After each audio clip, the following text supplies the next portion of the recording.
Gloria in excelsis Deo, et in terra pax. The Chapel Royal here in Stirling Castle looked completely different 500 years ago. Walking in now, you just have to imagine the statues, the glass, the decoration, the tapestries that would have been there before the Reformation. Fortunately, the most important thing hasn't changed, and that's the beautiful acoustic. And it still remains the most evocative and special place to sing the music of Robert Carver.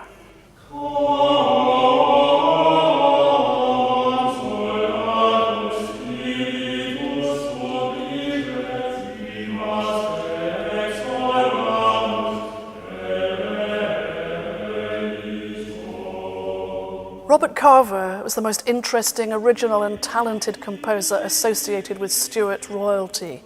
He was a churchman with the title Canon of Scone, though he probably never lived there, working here in Stirling Castle in the Chapel Royal for Kings James IV and James V. The Stuart kings wanted only the finest music in this castle, which represented a Renaissance achievement, a rebirth of arts and culture in Scotland. So they gave Carver the resources to build a fabulous choir here, for which he wrote his most original works.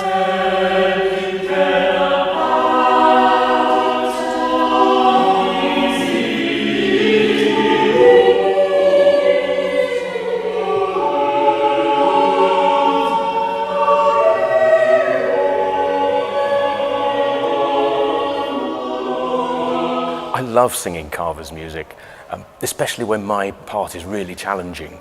Long, complex phrases with a huge range. He obviously knew the capabilities of his singers very well, and it seems he had the resources to headhunt the best. The Carver choir book contains 5 magnificent settings of the Mass, including one in 10 parts, and also 2 enormous motets, including an extraordinary setting of O Bone Jesu in 19 parts. There are other works by Carver which have survived in some other manuscripts, although they don't have his signature on them.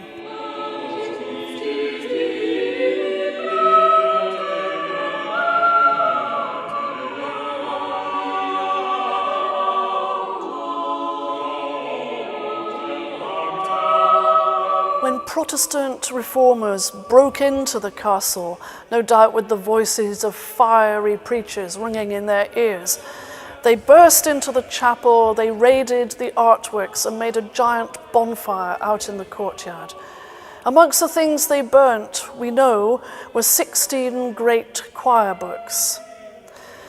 Rather than mourn for what we imagine were the great musical riches that were lost, we want to celebrate what has survived, and in particular the Carver choir book, as it was probably fostered, kept safe and hidden away down the road in the Church of the Holy Rood.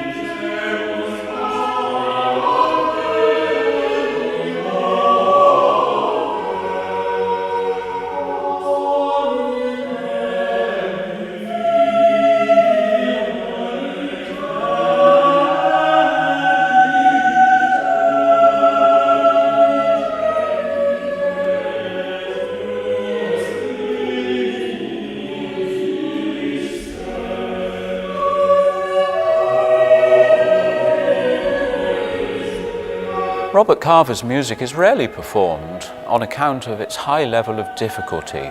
It requires professional singers who can do full justice to the virtuoso demands of the music.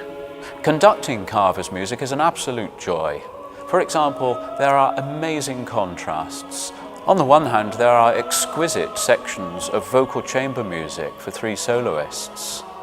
And then there are sections for the full choir, which hit me literally like a wall of sound.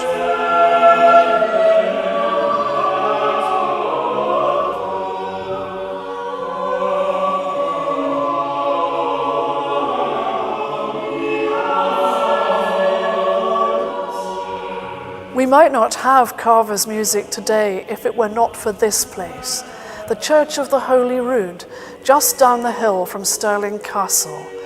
It's believed that he worked here producing music for the town as well as music for the court up the road.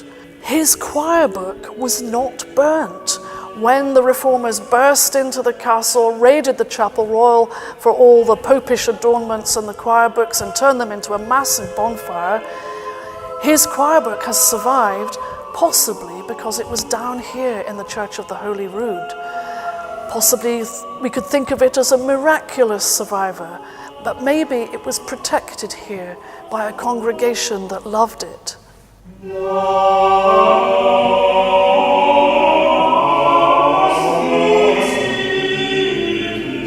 Carver's really important, I think, because he represents the best of Scottish Renaissance music. There's not very much of it that survives to the present day, but his music is so interesting because it's this amazing synthesis of what composers in England were doing at the end of the 15th century and what continental composers were doing, and it brings these two styles together in such an interesting and individual way.